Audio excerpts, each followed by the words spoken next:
రాష్ట్రంలో కులగణనకు ఎన్ని అడ్డంకులు ఎదురైనా పూర్తి చేశామన్నారు తెలంగాణ సీఎం రేవంత్ రెడ్డి.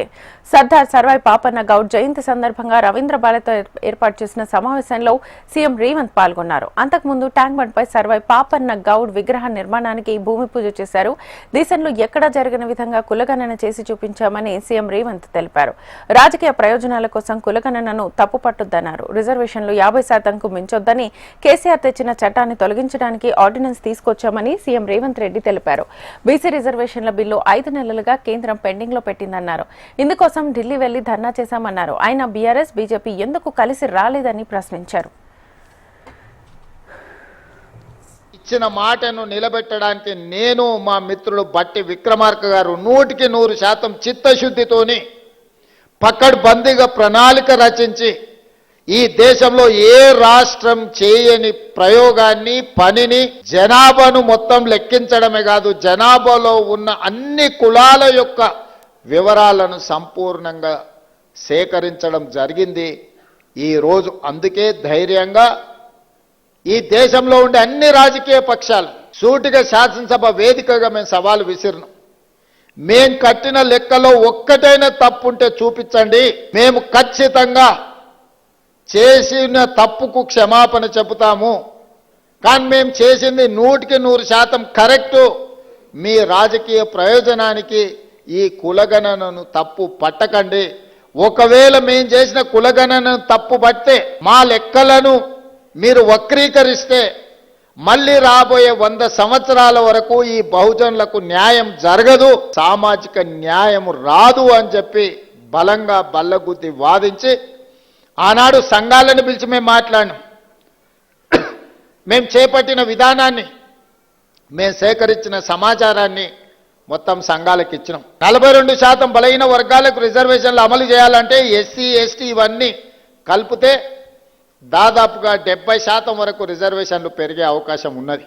చంద్రశేఖరరావు గారు 2018లో పంచాయతీరాజ్ యాక్ట్ను తీసుకొచ్చింది. వారు చేసిన చట్టం తెలంగాణ రాష్ట్రంలో 50%కి మించి ఎవ్వరికి రిజర్వేషన్లు ఇవ్వకుండా పకడ్బందీగా 50% మించకుండా 2018లో పంచాయతీరాజ్ యాక్ట్ను చంద్రశేఖరరావు గారు తీసుకొచ్చి చట్టం చేసిండు.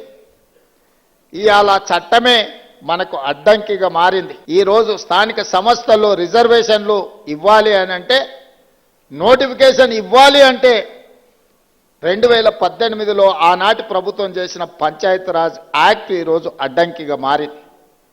దాన్ని కూడా తక్షణమే కోర్టు ఆదేశాలు ఇచ్చింది. సెప్టెంబర్ 30 లోపల మీరు స్థానిక సంస్థల ఎన్నికలను నిర్వహించండి అని. మరి అత్యవసరంగా ఎన్నికలను నిర్వహించాలంటే ఈ చట్టం అడ్డంకిగా మారిందని, శాసనసభకు సమయం ఉందని మంత్రివర్గ సమావేశాన్ని ఏర్పాటు చేసి ఆర్డినెన్స్ తీసుకొచ్చి ఆ 50% అడ్డంకిని తొలగించండి అని ఆర్డినెన్స్ పాస్ చేసినాం. ఆ ఆర్డినెన్స్ కూడా గవర్నర్ గారి దగ్గరికి వెళ్ళింది. గవర్నర్ గారు అది కూడా ఆమోదించకుండా రాష్ట్రపతి గారికి పంపించారు. ఇవాళ విద్యా ఉద్యోగ అవకాశాలలో 42% రిజర్వేషన్, స్థానిక సంస్థల్లో 42% రిజర్వేషన్ బలహీన వర్గాలకు ఇచ్చే బిల్లులు రాష్ట్రపతి గారి దగ్గరనే ఉన్నాయి. చంద్రశేఖరరావు గారు తెచ్చిన చట్టం ఈరోజు 50% లోపలనే రిజర్వేషన్లు ఉండాలని ఏదైతే చేసిండో దాన్ని తొలగించడానికి చేసిన ఆర్డినెన్స్ కూడా ఈరోజు కేంద్ర ప్రభుత్వం దగ్గర, రాష్ట్రపతి గారి దగ్గర చిక్కుకున్నాయి.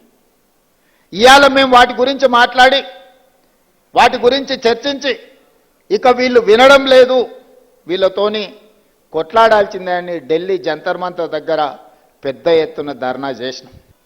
బీఆర్ఎస్ వాళ్ళు అక్కడికి రాలేదు, బీజేపీ వాళ్ళు అక్కడికి రాలేదు. నేను ఒకటే అడుగుతున్నది, కాంగ్రెస్ ధర్నా కాదు, కాంగ్రెస్కు లాభం చేకూర్చేది కాదు.